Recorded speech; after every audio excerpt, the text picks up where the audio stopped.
बांदा जनपद के समाजसेवी उमाशंकर पांडे ने देश में बुंदेलखंड और जनपद का नाम रोशन किया है। 74वें गणतंत्र दिवस समारोह के अवसर पर जनपद के समाजसेवी उमाशंकर पांडे को भी पद्मश्री सम्मान से सम्मानित किए जाने की घोषणा की गई है।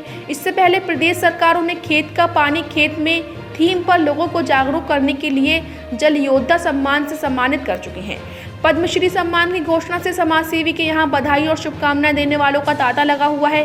गौरतलब है कि भारत सरकार द्वारा क्षेत्र विशेष में योगदान के लिए हर साल गणतंत्र दिवस के अवसर पर उनके उत्साहवर्धन को पुरस्कार देकर सम्मानित किया जाता है।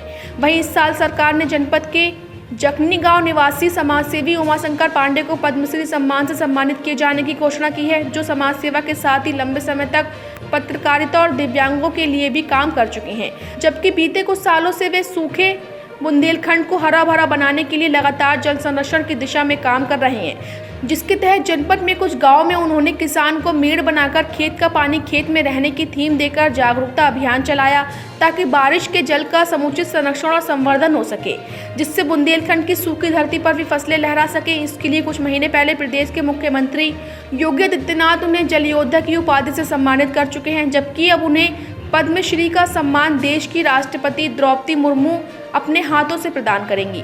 वहीं जल योद्धा उमाशंकर पांडे ने अवार्ड को लेकर कहा कि सरकार ने यह सम्मान देकर जो गौरव का पल दिया है, उसके लिए मैं प्रधानमंत्री नरेंद्र मोदी और मुख्यमंत्री का धन्यवाद करता हूं कि मुझे इस सम्मान के लिए चुना गया।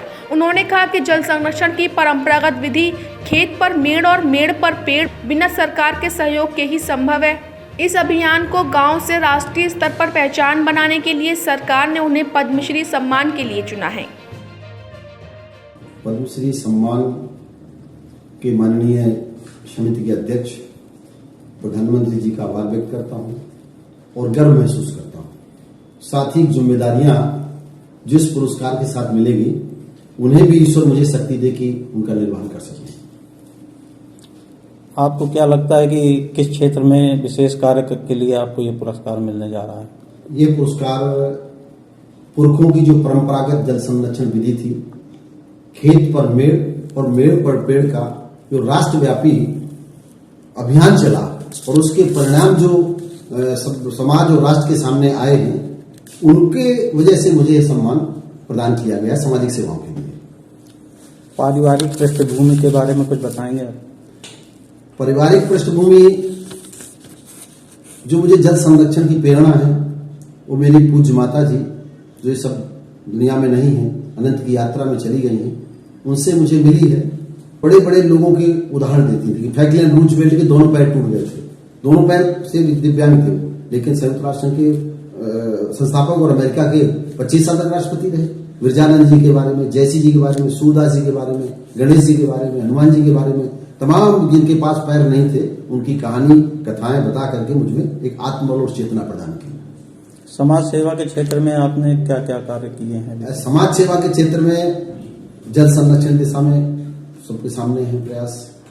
दिव्यांग होकर के दिव्यांगता के क्षेत्र में हाईकोर्ट में मैंने उनके हित के लिए जनहित याचिकाएं दायर की। उस पहली याचिका में मेरे 3% का आरक्षण पूरे प्रदेश में लागू हुआ, एक काम मेरा वो भी रहा। दूसरा, शिक्षा के क्षेत्र में मेरा काम रहा।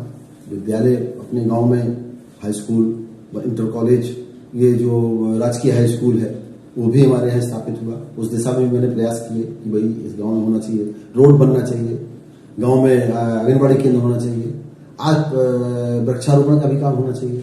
तो जो भी समाज से जुड़े हुए रचनात्मक विषय थे, उनको बगैर सरकार की सहायता के मेरे काम करने का एक और खास जो आइडिया रहा है कि सारे गांव में समाज को जोड़ा।